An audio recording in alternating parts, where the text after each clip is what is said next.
नमस्कार नमस्कार नमस्कार साथियों, आप लोगों का स्वागत है अनअकैडमी के इस क्लास में।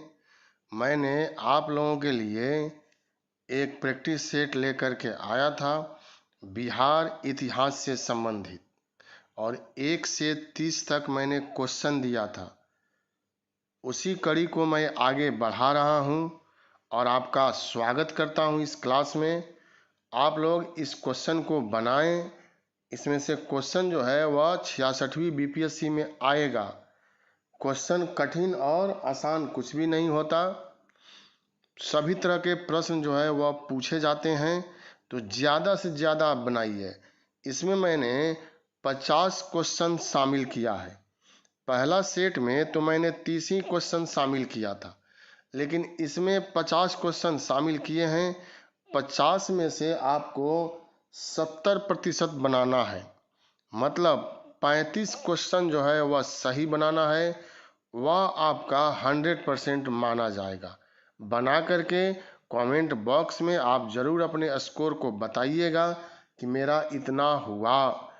स्वयं आकलन आपको करना है कि आप जो पढ़ रहे हैं, जो तैयारी कर रहे हैं, वह किस हद तक आगे बढ़ रहा है। इसमें प्राचीन, मध्यकालीन और आधुनिक बिहार का इतिहास से संबंधित क्वेश्चन है। तो साथियों, पुनः आपका स्वागत करते हुए मैं शुरू करता हूं। 31 से इसमें शुरुआत की गई है और 80 तक हम लोग चलेंगे। तो आप लोगों के सामने पहला क्वेश्चन है 31 नंबर। कल्हन द्वारा रचित पुस्तक का क्या नाम है? राजतरंगिणी, मुद्रा राक्षस, दाए भाग, ऋतु संहार। साथियों, यहाँ पर मुद्रा राक्षस हम लोग जानते हैं विशाख दत्त द्वारा रचित है। ऋतु संहार के रचयिता जो हैं भारत के शेक्सपियर कालिदास हैं। दाए भाग के लेखक जीमूत वाहन हैं और कल्हन की पुस्तक जो है वह राजतरंगिणी है। कश्मीर के शासक जय सिंह के समय इसकी रचना की गई थी और इसमें कश्मीर के राजवंशों का उल्लेख जो है वह किया गया है। तो यही हम लोगों का 31 नंबर का जवाब रहा। अब 32 नंबर क्वेश्चन आप देखिए। 1857 के विद्रोह के समय भारत का गवर्नर जनरल कौन था? Lord Canning, Lord Dalhousie, Lord Hastings, Lord Cornwallis. साथियों, लॉर्ड कैनिंग जो हैं यह 1856 से लेकर के 1862 तक भारत में रहे थे। तो 57 इन्हीं में है, तो यही आंसर हो जाएगा लॉर्ड कैनिंग। यह भारत के प्रथम वायसराय भी थे। लॉर्ड डलहौजी को आप लोग जानते ही हैं, 1848 से लेकर के 1856 तक इनका कार्यकाल रहा है और बहुत अच्छा कार्य इन्होंने किया। लेकिन इसमें इन्होंने अवध का विभाजन, अवध को राज्य में मिला लेना तथा विलय का सिद्धांत जो लेकर के आए थे, गोद लेने की प्रथा का निषेध, उसके लिए इनकी आलोचना किया गया है साथियों। तो आंसर हम लोगों का ए हो जाएगा। लॉर्ड कॉर्नवालिस के बारे में आप लोग जानते हैं कि अस्थाई बंदोबस्त के लिए इनको याद किया जाता है। लॉर्ड हेस्टिंग्स जो हैं, इनके समय में पिंडारियों का दमन किया गया था, मराठों का दमन किया गया था। 32 के बाद 33 नंबर क्वेश्चन। किस अधिनियम के द्वारा बंगाल और बिहार में भूमि पर काश्तकारों का अधिकार दिया था? यह आप लोगों को जवाब देना है। बंगाल काश्तकारी अधिनियम 1884, बंगाल काश्तकारी अधिनियम 1886 है, 1885 है, 1856 है। तो टेनेंसी एक्ट कहते हैं, बंगाल टेनेंसी एक्ट। इसका जवाब आपको देना है साथियों। इसमें जवाब हो जाएगा बंगाल काश्तकारी अधिनियम 1885। याद रखिएगा, यह बंगाल पर भी लागू हुआ और बिहार पर भी लागू हुआ था। तो यही आंसर होगा, सी इसका आंसर हो जाएगा। 34 नंबर क्वेश्चन देखना है। 1899-1900 में मुंडा आंदोलन के नेता कौन थे? सिद्धू कान्हू ने संथाल विद्रोह का नेतृत्व किया था। जात्रा भगत ने ताना भगत आंदोलन का नेतृत्व किया था और बिरसा मुंडा ने मुंडा आंदोलन का नेतृत्व किया था। यही आंसर हो जाएगा, बिरसा मुंडा। बिरसा मुंडा के गुरु का नाम आनंद पांडे था। इन्होंने 1895 में अपने आप को ईश्वर का दूत घोषित कर दिया था और आंदोलन का नेतृत्व किया। इनको धरती आबा के नाम से भी संबोधित किया जाता है। 35 नंबर क्वेश्चन। 1908 ईस्वी के छोटा नागपुर काश्तकारी अधिनियम ने किस भूमि व्यवस्था पर रोक लगाई?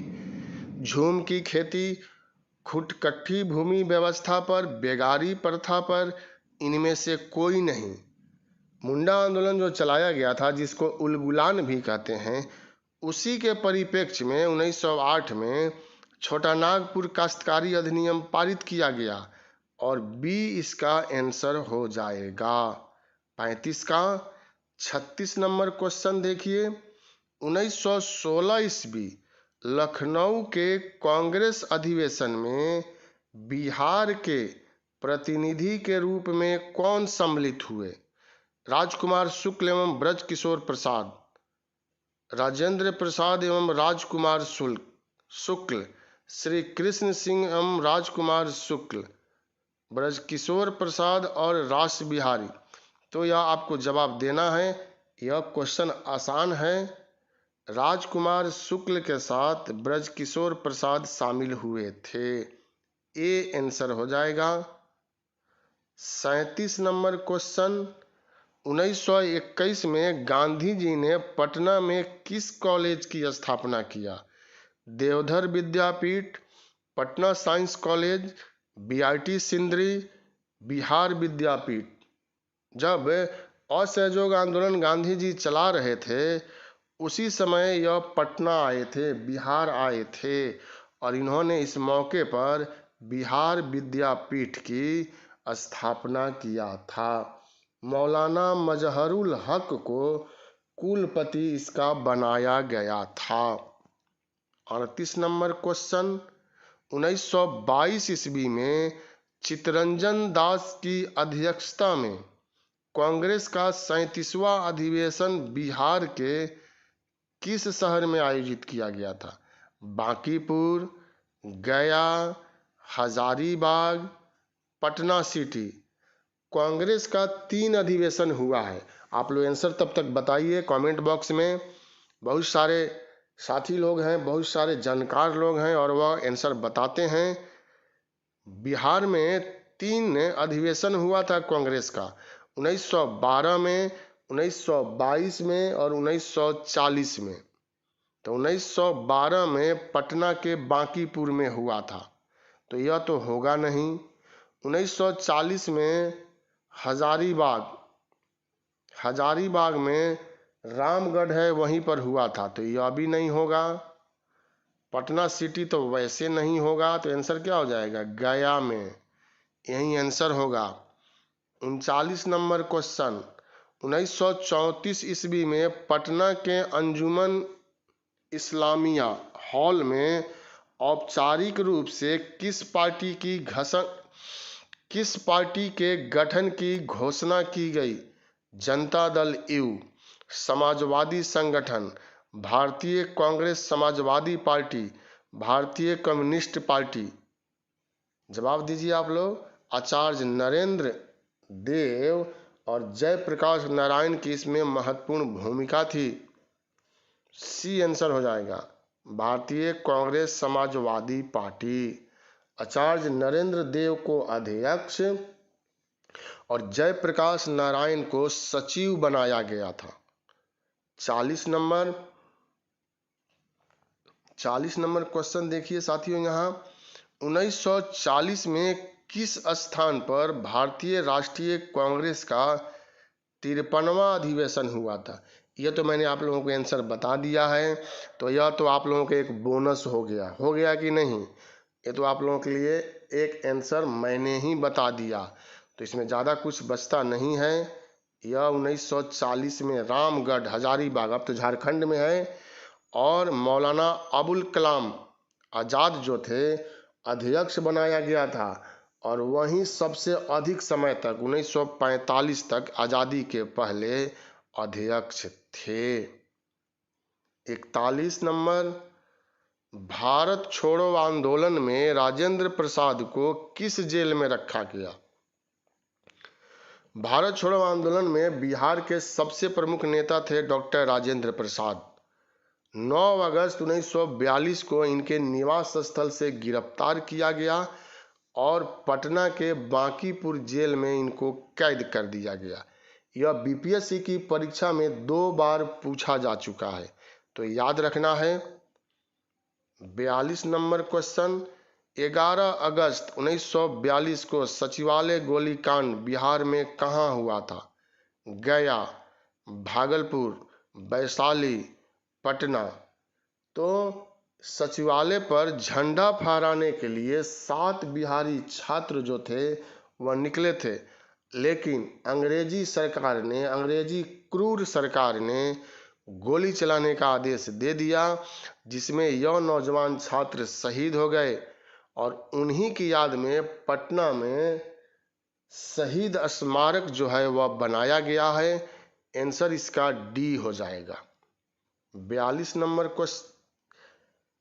43 नंबर क्वेश्चन, 1946 में किस नेता को बिहार का मुख्यमंत्री नियुक्त किया गया था? सच्चिदानंद सिन्हा, अभिषेक मनु, श्री कृष्ण सिंह, इनमें से कोई नहीं। तो हम लोग जानते हैं कि बिहार के प्रथम मुख्यमंत्री जो हैं वह श्री कृष्ण सिंह को बनाया गया था।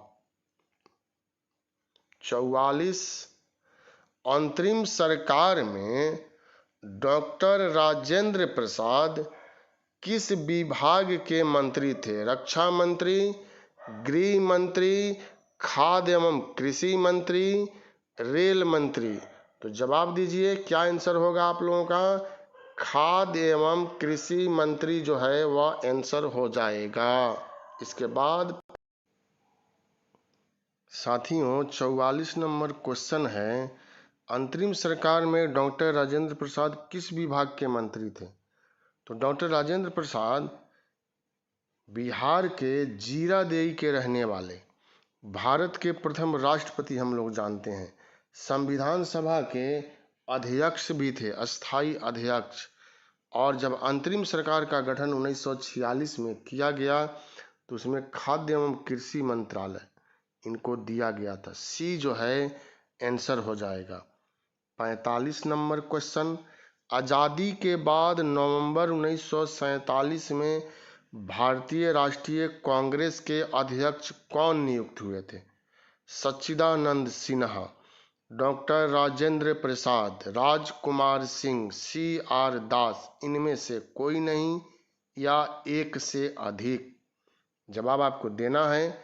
आज़ादी का जश्न मनाया जा रहा था साथियों, और 1946 में JB कृपलानी को कांग्रेस का अध्यक्ष बनाया गया था, और यही JB कृपलानी 1947 में भी अध्यक्ष रहे, इसलिए आंसर जो है वह ई हो जाएगा, इनमें से कोई नहीं। 46 नंबर क्वेश्चन, बिहार में किसके नेतृत्व में बढ़िया नामक स्थान पर बर्खास्त आंदोलन चलाया गया था? बर्खास्त आंदोलन जो है वह कृषि से संबंधित, कृषकों से संबंधित आंदोलन था साथियों।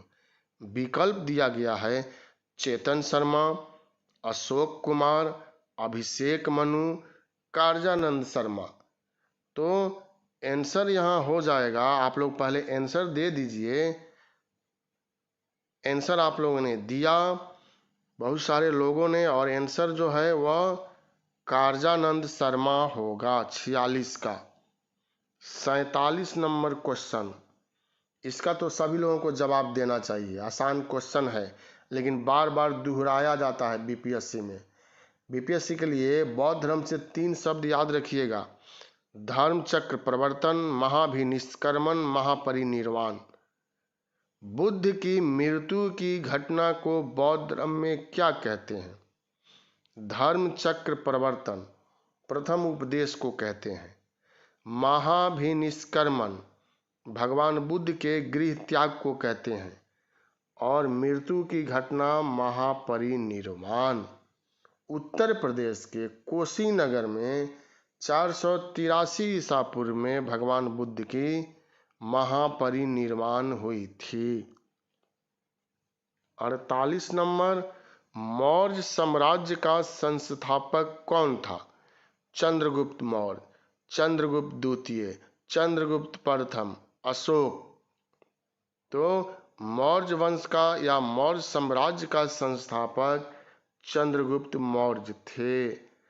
प्रथम भारत के साम्राज्य निर्माता और भारत के मुक्तिदाता इनको कहा जाता है। चंद्रगुप्त द्वितीय को चंद्रगुप्त विक्रमादित्य कहा जाता है, गुप्त वंश के शासक। चंद्रगुप्त प्रथम गुप्त वंश के शासक, और इन्होंने 319 ईस्वी में गुप्त संवत को जारी किया था। बिंदुसार के पुत्र अशोक थे जो महान शासक थे। 49 नंबर, अजातशत्रु किस वर्ष अपने पिता बिंबिसार की हत्या कर मगध का शासक बना था? 335 ईसा पूर्व, 493 ईसा पूर्व, 336 ईसा पूर्व, 246 ईसा पूर्व। तो हम लोग पढ़े थे तो उसमें मैंने काल बतलाया था, तो उसके अनुसार 493। 545 बीसी में गद्दी पर आए थे बिंबिसार, और 493 में इनके पुत्र ने हत्या कर दिया। 50 नंबर क्वेश्चन, बौद्ध साहित्यिक ग्रंथ को किस नाम से जाना जाता है? सियुकी, यह तो आप लोग जानते हैं, चीनी ग्रंथ है, और ह्वेनसांग ने इसकी रचना किया था। वही ह्वेनसांग जो हर्षवर्धन के समय में भारत आया था। भगवती सूत्र यह होगा, यह गलती हो गया है, यहाँ सूत्र होगा। जैन ग्रंथ है भगवती सूत्र, कादंबरी और त्रिपिटक। अब इसी में से 2 आंसर होगा, तो आंसर हो जाएगा त्रिपिटक। बौद्ध धर्म का सबसे प्राचीन ग्रंथ है त्रिपिटक। विनय पिटक, सूत पिटक और अभिधम पिटक को मिला करके त्रिपिटक कहा जाता है। साथियों, यहाँ एक बात और बताना जरूरी है, विनय पिटक की रचना उपाली ने किया, सूत पिटक की रचना आनंद ने किया, अभिधम पिटक की रचना मोगली पुत्र तिस्य ने किया था। 51 नंबर क्वेश्चन, 1855 में संथालों ने किस अंग्रेज कमांडर को पराजित कर दिया था? यह संथाल विद्रोह से संबंधित क्वेश्चन है। सिद्धू कान्हू के नेतृत्व में 1855-56 में संथाल विद्रोह किया गया था, और इन संथालों ने एक बहुत बड़ी उपलब्धि हासिल किया और मेजर बारो को पराजित कर दिया था। 52 नंबर क्वेश्चन, खरवार जनजाति बिहार राज्य के किस क्षेत्र में पाई जाती है? रोहतास, बांका, राजमहल, दरभंगा। तो ये तो आप विकल्प से भी पकड़ सकते हैं कि किस क्षेत्र में पाया जाता है, आंसर आप लोगों को देना है। अब मैं एक बात यहाँ बता दूं कि खरवार विद्रोह जो है भागीरथ माझी के नेतृत्व में किया गया था। अगर पूछ दे कि खरवार विद्रोह का प्रवर्तक कौन था तो आंसर दीजिएगा भागीरथ माझी। और राजमहल जो यह दिया हुआ है यही इसका आंसर हो जाएगा, सी आंसर। 53 नंबर, बौद्ध कला से संबंधित कांस्य प्रतिमाओं का निर्माण किस युग की विशेषता थी? मौर्य वंश, गुप्त काल, पाल युग, हर्यक वंश। बताना है आपको। कांस्य प्रतिमा यहाँ कहा जा रहा है, पाषाण की प्रतिमा नहीं कहा जा रहा है, तो यह भी आप लोगों को ध्यान में रखना है। और कांस्य प्रतिमा हम लोग पढ़े थे तो बताया गया था कि भागलपुर के सुल्तानगंज से भगवान बुद्ध की धातु की सबसे लंबी मूर्ति मिला है, लेकिन अब चीन ने उससे लंबी मूर्ति बना लिया, नहीं तो विश्व में पहले भारत का ही स्थान था। तो यही आंसर हो जाएगा गुप्त काल। 54 नंबर क्वेश्चन, बख्तियार खिलजी को अन्य किस नाम से जाना जाता है? बख्तियार खिलजी को आप लोग जानते हैं, इसने विक्रमशिला महाविहार, नालंदा महाविहार, उदंतपुरी महाविहार को ध्वस्त कर दिया था। यही वह प्रथम मुस्लिम है, प्रथम तुर्क है जिसने बिहार को राजनीतिक एकता के सूत्र में बांध दिया था। और इसको गाजी इख्तियार के नाम से भी संबोधित किया जाता है। 55 नंबर क्वेश्चन, प्रथम बौद्ध संगीति का आयोजन कब और कहाँ हुआ था? 383 BC Pataliputra, 483 BC Vallabhi, 384 BC Kundalvan, 483 BC Rajagiri. तो जवाब आपको देना है 383 बीसी पाटलिपुत्र। यह तो गलत है, इसमें तो हुआ ही नहीं था। 383 सही है लेकिन पाटलिपुत्र स्थान सही नहीं है। 483 वल्लभी यह गलत है। 384 यह भी गलत है। साथियों, प्रथम बौद्ध संगीति 483 ईसा पूर्व में राजगीर में हुआ था। द्वितीय बौद्ध संगीति 383 ईसा पूर्व में वैशाली में हुआ था। तृतीय बौद्ध संगीति 251 ईसा पूर्व में पाटलिपुत्र में हुआ था। और कनिष्क के काल में प्रथम सदी में कश्मीर में चौथी बौद्ध संगीति का आयोजन हुआ था। तो डी इसका आंसर होगा। 55 के बाद आप 56 नंबर क्वेश्चन देखिए, कलिंग युद्ध कब हुआ? पहले तो आपको यह ध्यान में रहना चाहिए और आप लोगों को याद होगा कि कलिंग की राजधानी कहाँ थी। तो कलिंग की राजधानी तोसली थी। और यह कलिंग वर्तमान का कौन सा क्षेत्र है? तो उड़ीसा का क्षेत्र है। कलिंग युद्ध में अशोक महान विजयी हुए थे और इसी युद्ध में विजयी होने के बाद उन्होंने युद्ध नीति का त्याग कर दिया। और यह युद्ध हुआ था उनके राज्याभिषेक के 8वें वर्ष में। तो आंसर हो जाएगा सी, 261 ईसा पूर्व। उसका विधिवत राज्याभिषेक 269 ईसा पूर्व में हुआ था, जबकि इसके पिता की मृत्यु 273 ईसा पूर्व में हुआ था। और यह गद्दी पर आया लेकिन अपने भाइयों के साथ युद्ध करने में 4 साल का समय व्यतीत हो गया। 56 का आंसर जो है वह सी होगा।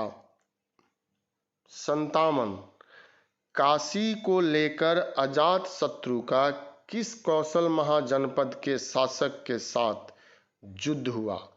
शशांक, प्रसेनजीत, देवपाल, पुष्यभूति। तो देवपाल तो आप लोग जानते हैं कि यह पाल वंश का शासक था और मुंगेर अभिलेख को जारी किया था। शशांक गौड़ प्रदेश के शासक थे और बोध गया के बोधि वृक्ष को इन्होंने काट दिया था। पुष्यभूति, पुष्यभूति यहाँ दिया हुआ है, यह गुप्त काल से संबंधित है और सौराष्ट्र प्रांत का प्रांतपति था और इसने सुदर्शन झील का निर्माण कराया था। पुष्यभूति होगा भूति, तो आंसर क्या हो जाएगा? प्रसेनजीत। साथियों, अजातशत्रु ने कौशल के विरुद्ध अभियान किया था और उसमें प्रसेनजीत जो है वह पराजित हो गए थे।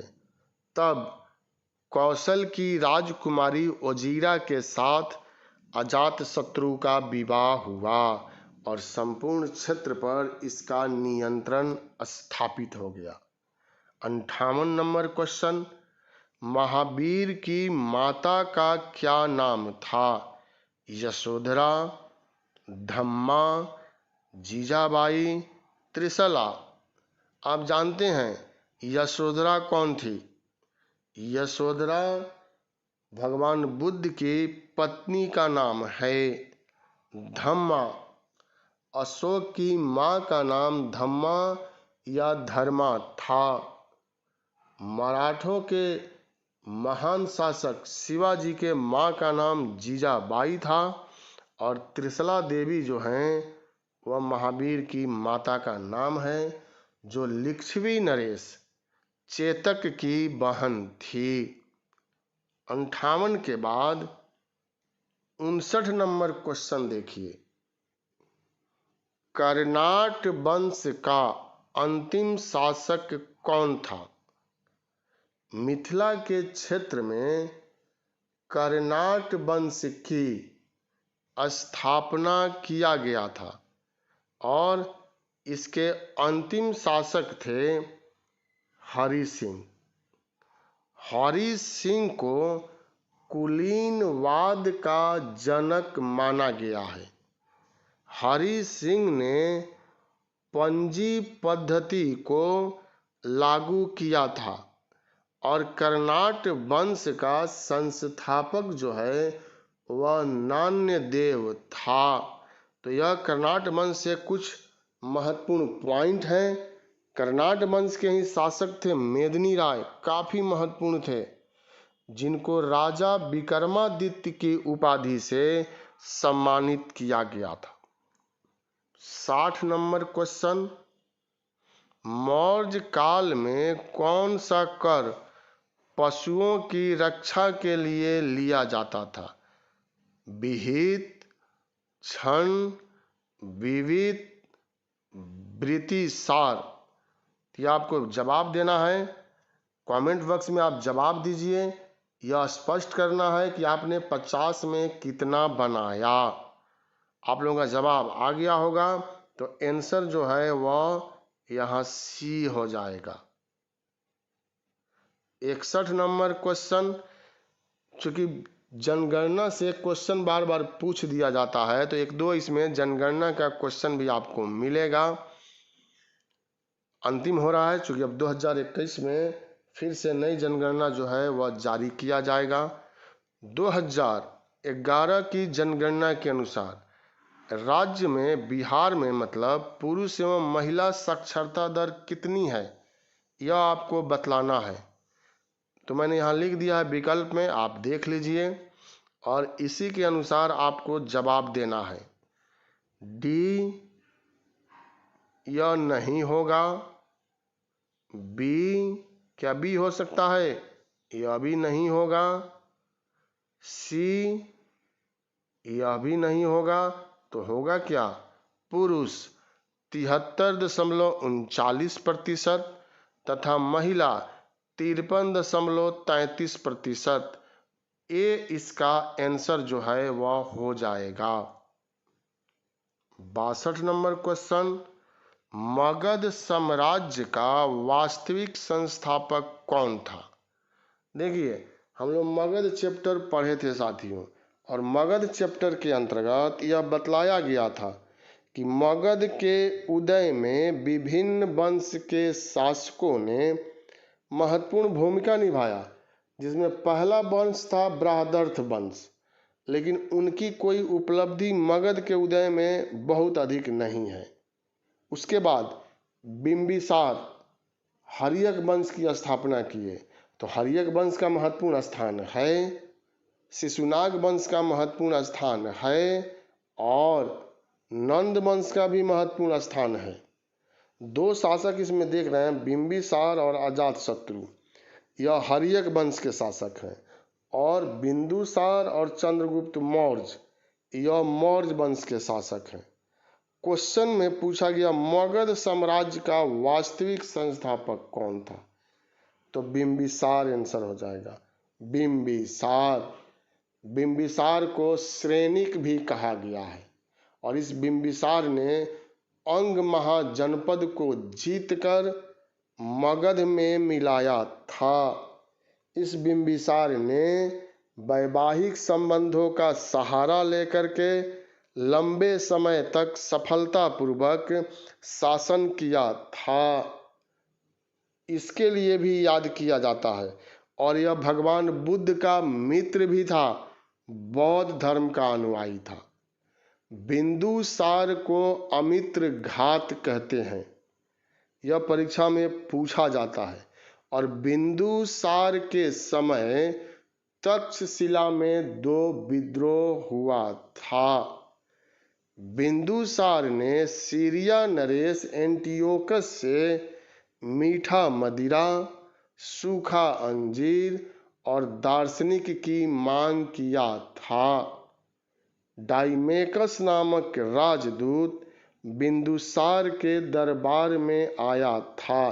तो यह सब तथ्य जो है वह बिंदुसार से निकल करके आ जाता है। साथियों, यहाँ पर अजातशत्रु के समय में द्वितीय बौद्ध संगीति का आयोजन किया गया था और अजातशत्रु ने ही लिच्छवी के विरुद्ध अभियान करके उसको मगध साम्राज्य में शामिल कर लिया था। चंद्रगुप्त मौर्य को सेंड्रोकोटस कहता है जस्टिन, और चंद्रगुप्त मौर्य ने ही विशाल साम्राज्य का निर्माण जो है वह कर दिया था। 63 नंबर, बिहार की यात्रा करने वाला प्रथम विदेशी यात्री कौन था? यह हमसे इंटरव्यू में भी पूछा गया था कि 3 वैसे यात्रियों का नाम बताएं प्राचीन काल में जिन्होंने भारत की यात्रा किया था। बिहार तो नहीं बोला गया, भारत। तो इसमें क्वेश्चन है कि बिहार की यात्रा करने वाला प्रथम विदेशी यात्री कौन था? यह ह्वेन-सांग होगा। यहाँ में स्प्रिंट है, ह्वेन-सांग इसको पढ़िएगा, ह्वेन-सांग। सियुकी, लामा तारानाथ, मेगास्थनीज। तो ह्वेन-सांग ने सियुकी ग्रंथ की रचना की है, हम लोग चर्चा कर चुके हैं। और ह्वेन-सांग किसके समय में आए? तो हर्षवर्धन के समय भारत आए थे। ह्वेन-सांग ने नालंदा विश्वविद्यालय में 6 साल तक अध्ययन किया था। ह्वेन-सांग को यात्रियों का राजकुमार कहा गया है। ह्वेन-सांग को वर्तमान का शाक्य मुनि कहा गया है। ह्वेन-सांग को नीति का पंडित कहा गया है। तो बहुत सारा प्रश्न बन जाता है ह्वेन-सांग से संबंधित। लामा तारानाथ तिब्बत के थे, तिब्बती बौद्ध भिक्षु। कंगयूर और तंगयूर, इन्होंने ग्रंथ की रचना किया, कंगयूर और तंगयूर, जिसे बौद्ध धर्म का इतिहास कहते हैं। और बिहार की यात्रा करने वाला प्रथम विदेशी यात्री मेगास्थनीज था। यह चंद्रगुप्त मौर्य के दरबार में आया था, आप सभी लोग जानते हैं। और इंडिका नामक पुस्तक की इसने रचना किया था। 64 नंबर, बिहार के प्रमुख समाचार पत्र बिहारी के संपादक थे, यह आपको बतलाना है। श्री कृष्ण सिंह के बारे में हम लोग अभी चर्चा किए। बिहार के प्रथम मुख्यमंत्री के रूप में स्थापित थे। साथियों, मुंगेर के क्षेत्र में इन्होंने कृषक आंदोलन का नेतृत्व किया था, मोहम्मद जुबैर हुसैन के साथ मिलकर के। राजेंद्र बाबू के बारे में हम लोगों ने चर्चा कर लिया। देश रत्न कहा जाता है इनको। सच्चिदानंद सिन्हा का नाम आता है। बिहार को अलग प्रांत के रूप में स्थापित करने में सबसे अधिक अगर किसी का योगदान था तो सच्चिदानंद सिन्हा का स्थान था। इनको भारतीय संविधान सभा का अस्थायी अध्यक्ष भी नियुक्त किया गया था और बाबू महेश्वर प्रसाद ने यह समाचार पत्र प्रकाशित किया था। 65 नंबर, बसाढ़ से प्राप्त मुहर में ध्रुव स्वामिनी को किसकी पत्नी बताया गया है? ध्रुव स्वामिनी को, या ध्रुव स्वामिनी जो है इनको ध्रुव देवी भी कहा जाता है।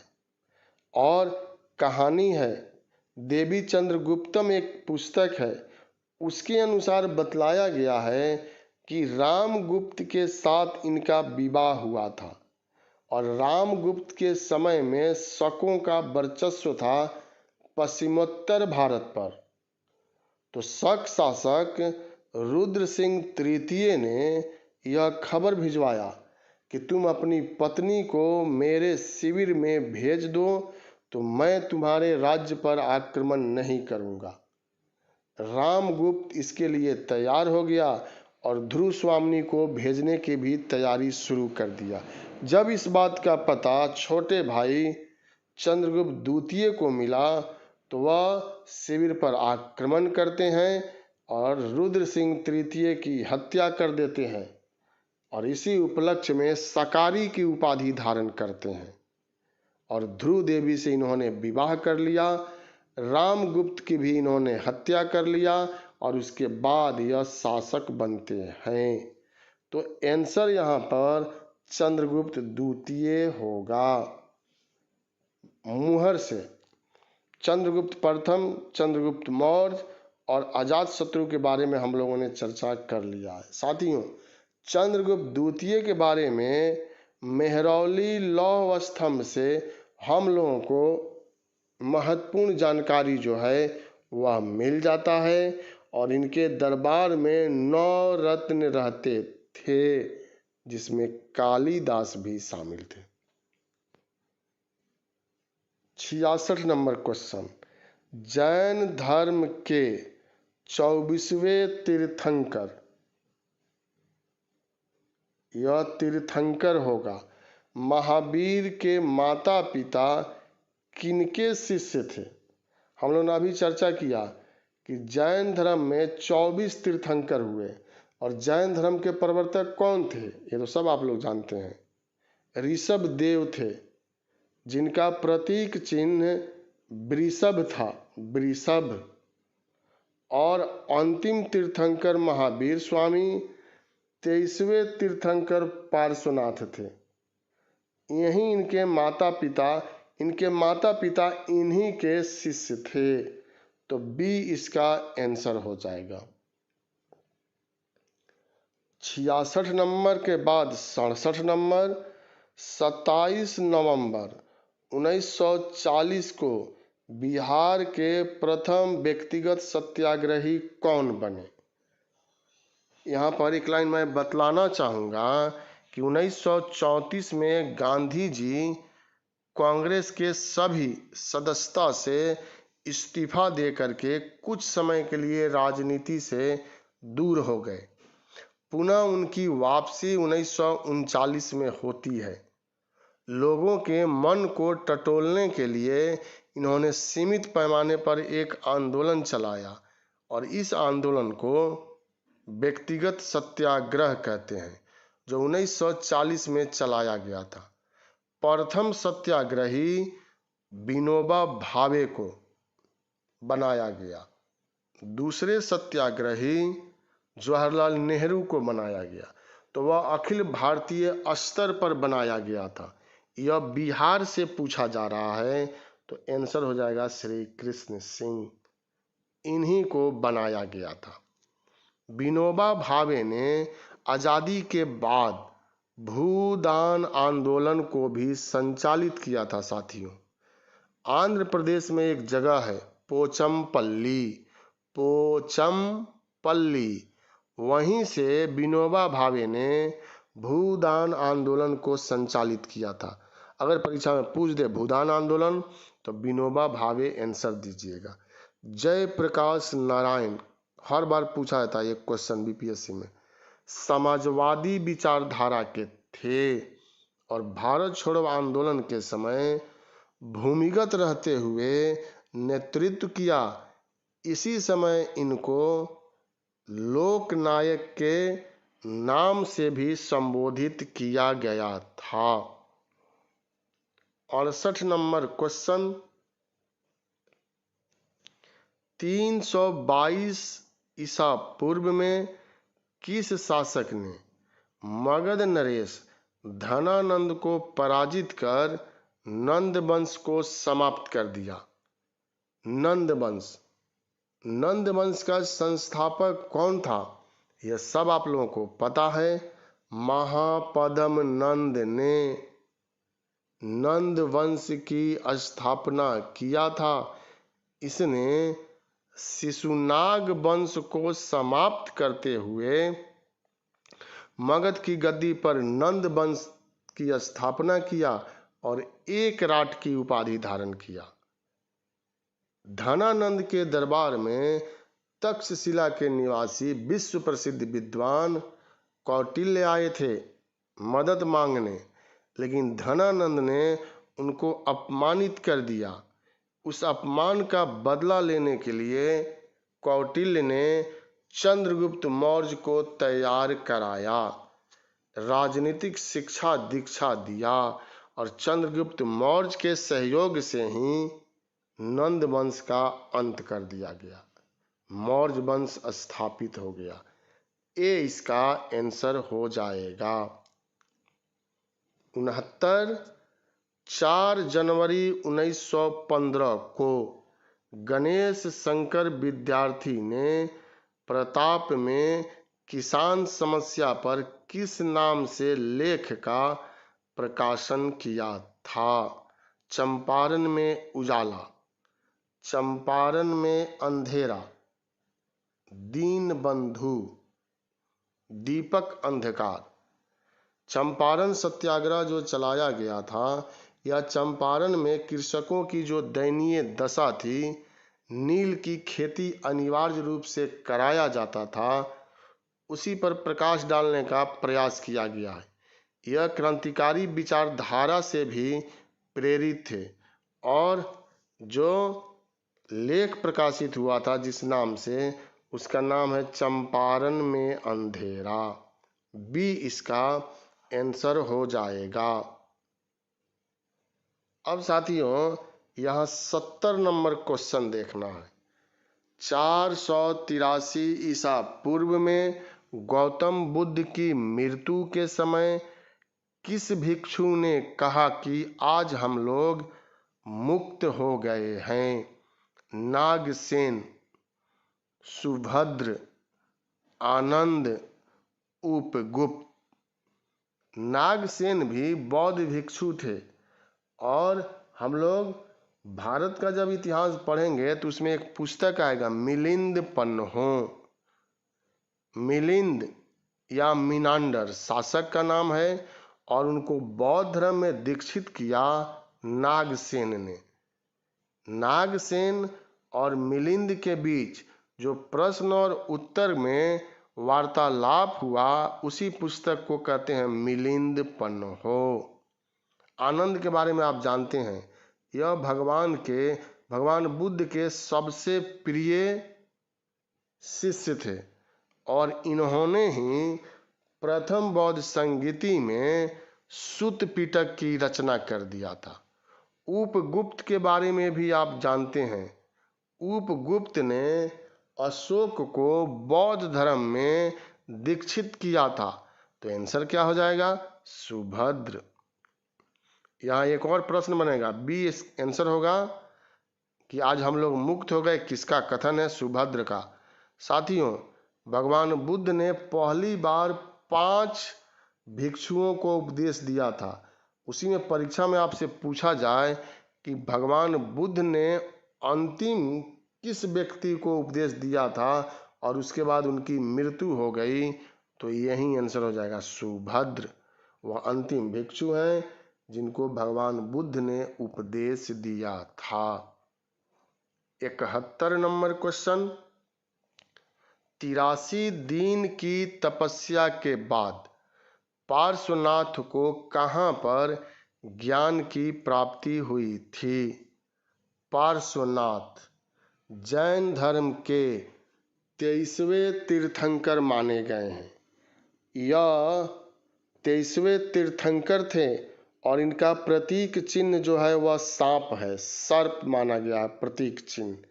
और आप सभी लोग जानते हैं कि इन्होंने 4 महाव्रत की स्थापना किया था, सत्य, अहिंसा, अस्तेय, अपरिग्रह।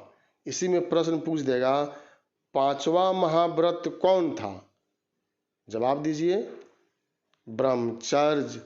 और इस 5वां महाव्रत की स्थापना किसने किया?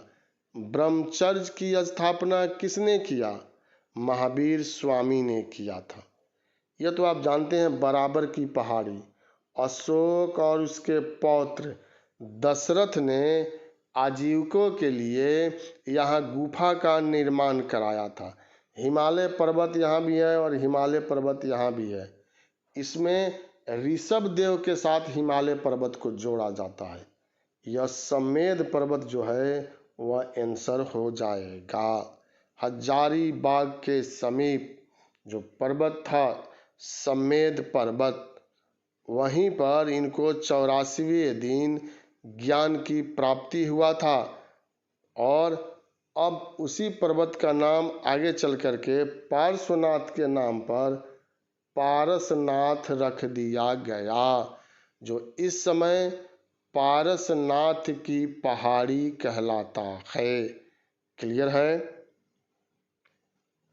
72 नंबर क्वेश्चन, इख्तियारुद्दीन बिन बख्तियार खिलजी। इख्तियारुद्दीन बिन बख्तियार खिलजी ने बिहार पर एक सफल आक्रमण कब किया था?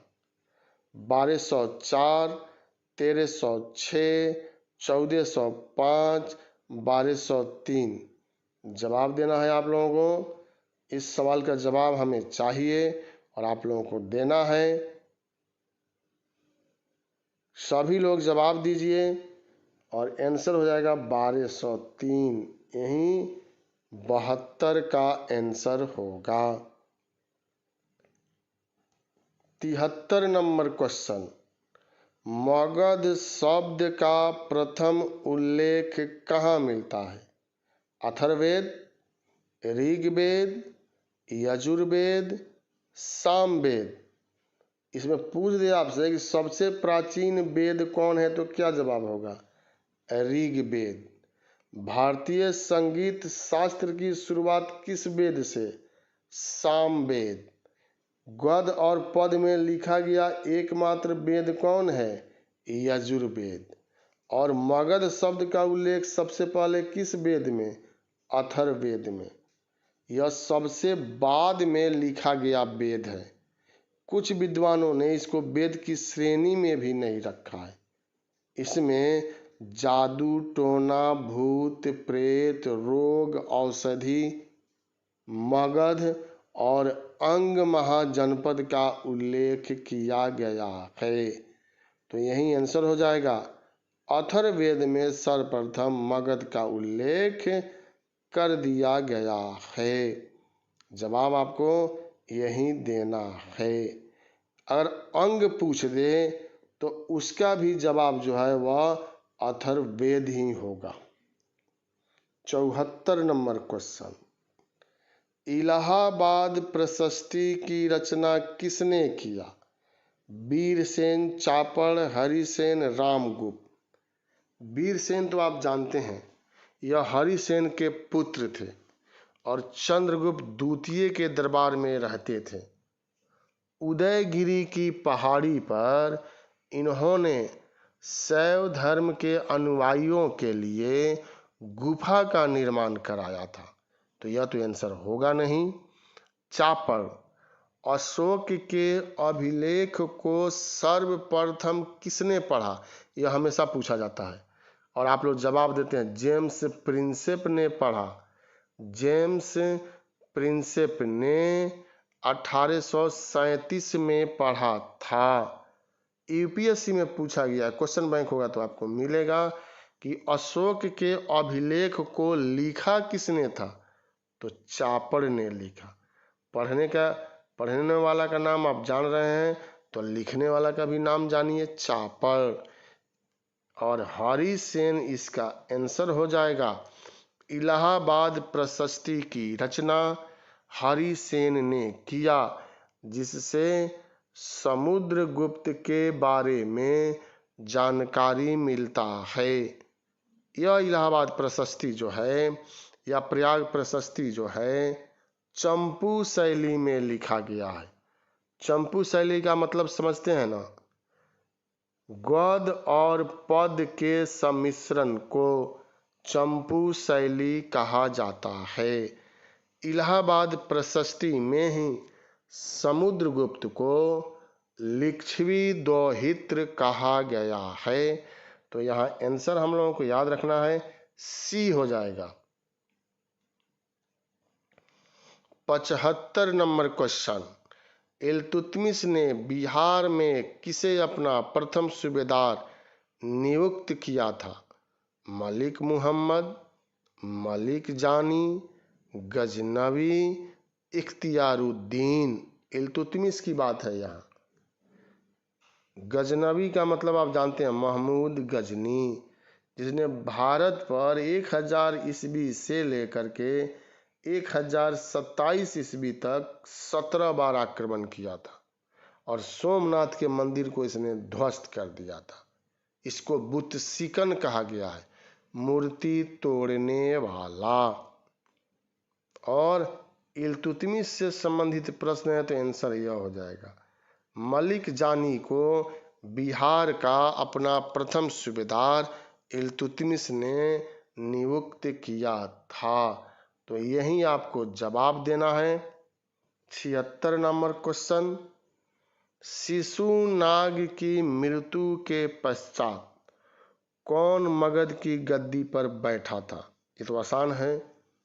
शिशुनाग ने शिशुनाग वंश की स्थापना किया था और इनकी सबसे महत्वपूर्ण उपलब्धि है कि इन्होंने अवंती को जीतकर मगध साम्राज्य में मिला लिया।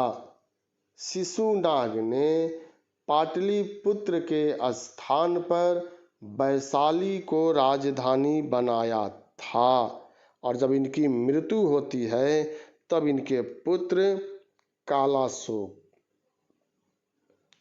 यह गद्दी पर आ जाते हैं और शिशुनाग वंश के सबसे महत्वपूर्ण शासक थे कालाशोक।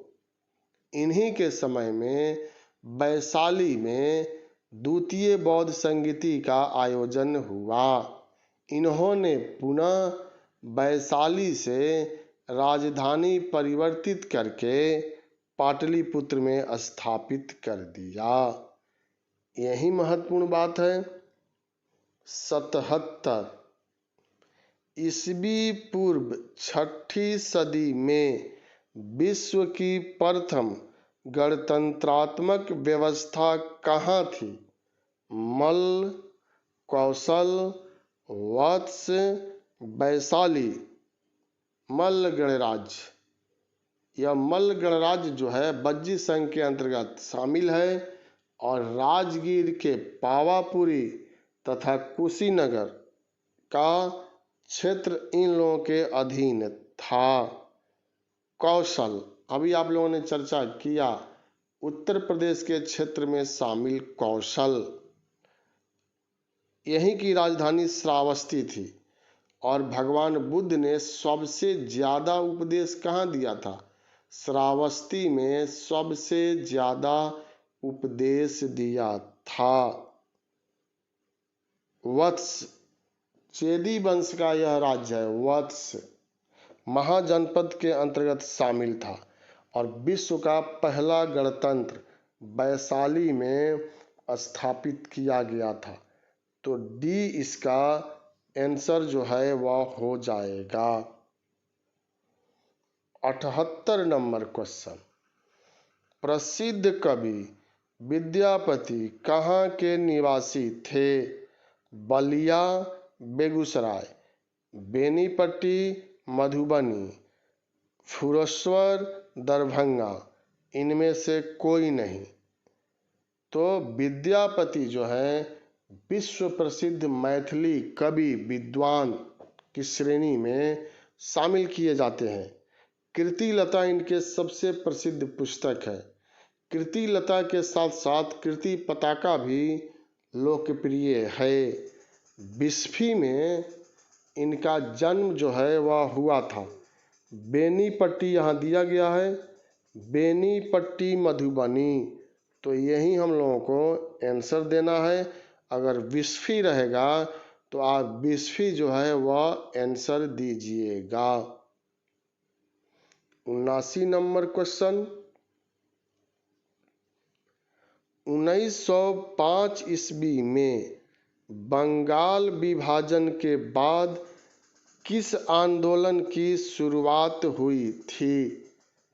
भारत छोड़ो आंदोलन, होम रूल आंदोलन, स्वदेशी आंदोलन, बहावी आंदोलन। तो भारत छोड़ो आंदोलन आप लोग जानते हैं, गांधी जी के नेतृत्व में 1942 में हुआ था। होम रूल लीग आंदोलन बाल गंगाधर तिलक और श्रीमती एनी बेसेंट ने 1916 में इसको संचालित किया था। बहावी आंदोलन अब्दुल वहाब का नाम आता है और 1830 में पटना बहावी आंदोलन का मुख्य केंद्र था। स्वदेशी आंदोलन जब करजन ने 1905 में बंगाल का विभाजन कर दिया तब उसी के विरोध में बंग भंग विरोधी आंदोलन चलाया गया और जिसे हम लोग स्वदेशी आंदोलन के नाम से भी जानते हैं। इस स्वदेशी आंदोलन के जो उद्देश्य से राष्ट्रीय शिक्षा पहला उद्देश्य, बहिष्कार दूसरा उद्देश्य और स्वदेशी तीसरा उद्देश्य, इन सभी उद्देश्य को गांधी जी ने अपने आंदोलन में शामिल कर लिया था। तो सी इसका आंसर हो जाएगा। जब हम लोग भारत के इतिहास पढ़ेंगे तो वहाँ पर चैप्टर आता है और मैं पढ़ाता भी हूँ, स्वदेशी आंदोलन या बंग भंग विरोधी आंदोलन। और इसी आंदोलन में साथियों गरम दल का उदय हुआ था और इस गरम दल का नेतृत्व करने वाले लाल, बाल और पाल को माना जाता है। लाल बाल पाल के बारे में, लाल बाल पाल किसको कहा जाता है, उनका नाम आप लोगों को निश्चित रूप से याद होगा। अब इसके बाद 80 नंबर क्वेश्चन है, बंगाल से बिहार को पृथक कराने में महत्वपूर्ण भूमिका निभाने वाले सच्चिदानंद सिन्हा बिहार, बंगाल एवं लेजिस्लेटिव असेंबली के सदस्य कब बने थे? 1920, 1922, 1935, 1912। इसमें आपको जवाब देना है। आप जानते हैं कि 1935 में अधिनियम लाया गया था और यह सबसे बड़ा अधिनियम था। भारत का संविधान जो बनाया गया है लगभग 75 से 80% भाग 1935 के अधिनियम से ले लिया गया है। 1912 में पटना के बांकीपुर में कांग्रेस का प्रथम अधिवेशन बिहार में हुआ था। 1922 में चौरी चौरा कांड हुआ और इसके बाद गांधी जी ने असहयोग आंदोलन को समाप्त कर दिया। तो आंसर क्या हो जाएगा? 1920। 1920 80 का आंसर होगा। और साथियों, यही आप लोगों का अंतिम प्रश्न था। अब आप लोगों को यह बतलाना है कि आप लोगों ने कितना सही किया है, और कम भी रहा तो कोई बात नहीं, फिर अगला प्रयास करेंगे हम लोग। यहाँ पर आप ही लोगों के लिए मैंने यहाँ पर टैग किया है, मंजिल पाना है, कदम बढ़ाना है। मंजिल को अगर तय करना है, मंजिल तक अगर पहुंचना है, मंजिल का मतलब यहाँ लक्ष्य तक अगर आपको पहुंचना है तो कदम आगे जो बढ़ गया है उसको बढ़ाते चलना है। पीछे मुड़ने का सवाल नहीं, नकारात्मक सोच का सवाल नहीं, सकारात्मक सोच और हमेशा मुस्कुराते हुए संकट के समय में भी तैयारी में लगे रहना है। थैंक्स भी मैंने यहाँ लिखा है, और वह थैंक्स शेयर कीजिए, सब्सक्राइब कीजिए, लाइक कीजिए। यह नहीं है कि जो करेंगे उन्हीं को थैंक्स, जो नहीं करेंगे उनको भी मैं थैंक यू बोलता हूँ कि आप कभी ना कभी तो करेंगे ही। आपको जब लगने लगेगा कि नहीं, यहाँ से कुछ तो हमको मिल रहा है, और सब्सक्राइब करना चाहिए, शेयर करना चाहिए, लाइक करना चाहिए, तो निश्चित रूप से आप करेंगे।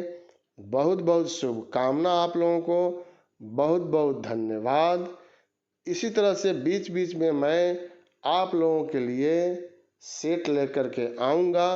अब मैं इसी में तैयारी कर रहा हूँ। पहले भी बतलाया था कि 150 क्वेश्चन जो बीपीएससी में पूछा जाता है समान अध्ययन का, वह भी मैं आप लोगों के बीच में बहुत जल्द लेकर के आने वाला हूँ।